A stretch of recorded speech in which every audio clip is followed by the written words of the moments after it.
আসসালামু আলাইকুম। আপনারা যে বড়ইগুলো দেখছেন এগুলো হচ্ছে শুকনো বড়ই। এই শুকনো বড়ইগুলো দেখবেন যে বাজারে বিক্রি করা এই বড়ইগুলো কিন্তু কোনোটা ভালো বড়ই না।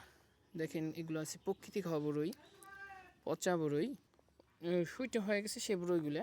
আসলে বাস্তবে দেখা যায় যে বড়ইগুলোর সাইজটা কীরকম। আপনারা দেখেন যে বড়ইগুলো কিন্তু একদমই নিঃস্বাদ হলেও এই বড়ইগুলো বাজার থেকে কিনবেন না।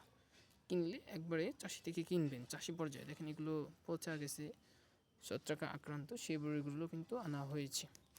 তাই সতর্কতামূলকভাবে এই বড়িগুলো কিনবেন না। এই বড়িগুলো কিনলে বিভিন্ন রোগের আশঙ্কা থাকে, বা এই বড়িগুলো দিয়ে কিন্তু আচার তৈরি হয়।